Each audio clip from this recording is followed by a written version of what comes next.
What's up, everybody? Andrew here with the Medellin Buzz. Today I'm going to talk about my experience doing business in Colombia.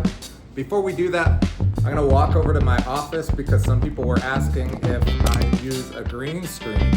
As you can see, there's the camera on my seat, the plants in the background. These are real.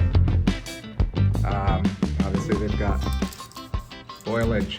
So maybe you already have a company in the United States and you want to do business in Colombia. Maybe you want to hire some people. The advantages of having a team in Colombia is, number one, the time zone. Right now we're on Central Standard Time, and when the time zone changes in the United States, Colombia lines up with Eastern Standard Time. And that's huge because a lot of the times we have meetings with our clients, and I don't want to be up at 4 a.m. or taking calls at 10 p.m. at night, etc. So I really like being on the same time zone. Number two is the talent pool. The talent pool for what I do has been pretty great.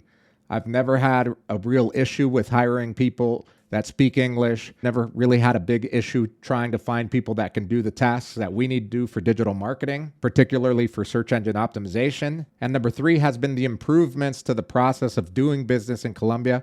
When I first got here 13 years ago, it was a lot of paperwork. There was no way to go online and create your business at the Chamber of Commerce. Now you can do that pretty easily. Although I do recommend that you get a skilled attorney and or accountant to help you set things up. Now, the downsides to doing business in Colombia, number one is that there's a lot of days off. In Colombia, I think there's like 14 holidays, which is like the second most or third most in the world. So if you have a salaried employee, not only do they get those national holidays off, but they also are entitled to 2 weeks off during December if they want to take them. So imagine 14 days, that's 2 weeks, plus another 2 weeks. That's a whole month off. As an employee, that's amazing. That's great. And I love it. And I don't really care about it after 13 years here. It's just part of life now. And we've worked around it. But when I first got here, it was something that I had to come to terms with, that not everybody is on American rat race time of working every single day and sometimes on the weekend and holidays. There are no holidays. There's only 4 major holidays, etc.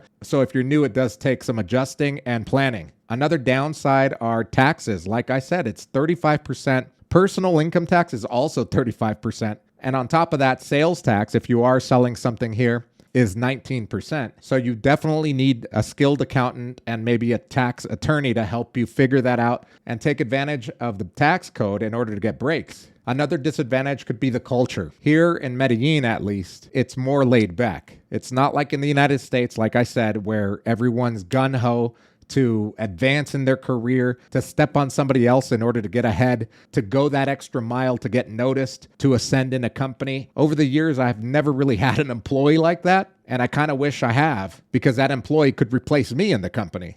And that's what I think all entrepreneurs aspire to find. That being said, over the last 13 years, my business here has thrived and has grown. And I've been able to also do business in Colombia by way of investing in properties and putting them up for rent on Airbnb and off of Airbnb. And life is pretty good.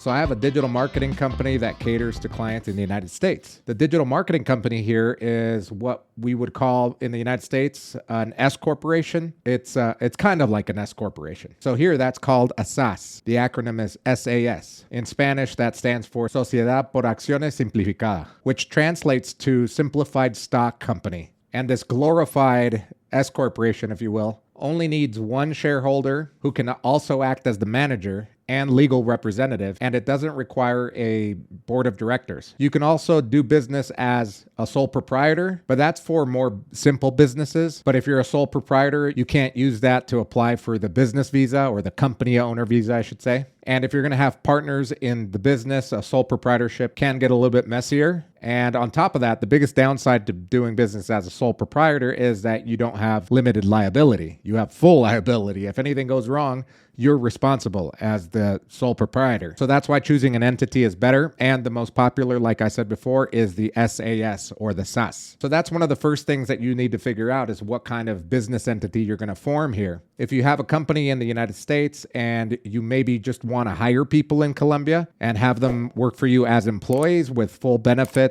paying into Social Security and having health insurance, you're going to want to have an entity. That's if they're going to be employees. If they're going to be independent contractors, that's another story. So really figuring out what it is that you're going to do down here is super important. So I'll give you my rundown. So my digital marketing company, like I said, is a SaaS, which is kind of a glorified S corporation. And I have a couple of employees that are salaried employees, and those salaried employees are entitled to benefits. For example, like bonuses in the middle of the year, end of the year. On top of that, we pay into their Social Security and their health insurance as well. So hiring an employee here, if you're paying them 3 million pesos, they can actually cost the company 4 million pesos because of the added expenses that come with hiring a full-time employee. On top of having a couple salaried employees, I also have independent contractors. These independent contractors only work for me project-based, so I'm not paying them per hour. I'm not paying them a salary. I'm paying them just per project finished, and they bill me at the end of the month. Working with an independent contractor means that you don't pay into Social Security for them or health insurance or any other added benefits or bonuses like a salaried employee. But what is required is for them to pay into health insurance and Social Security and show proof to you that they're doing that in order to get paid. And that's super important. So hiring here has been pretty easy for me. Hiring people through social media, through an ad that speak English, that have certain qualifications has been pretty good. Again, we do digital marketing. We don't do high-level programming or back-end programming or anything like that where we need super technical people. So I don't know what that landscape is for hiring. But people that speak English that can do tasks like data entry, keeping up with spreadsheets, using task management tools like Asana or Notion is pretty easy here, and people are pretty trainable. But that's one thing that I've learned as an entrepreneur over the years is that not everybody is like you. Even in the United States, when you hire someone, if they don't have a lot of experience, they're only as good as you are a trainer.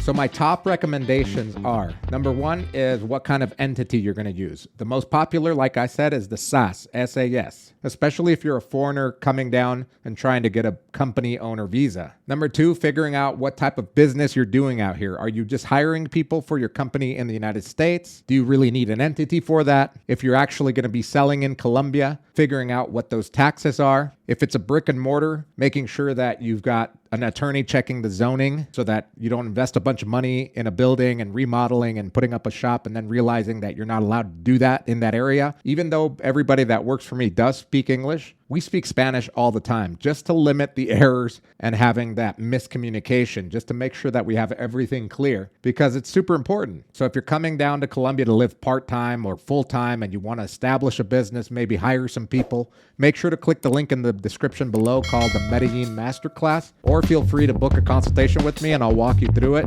And I'll see you later, my friends.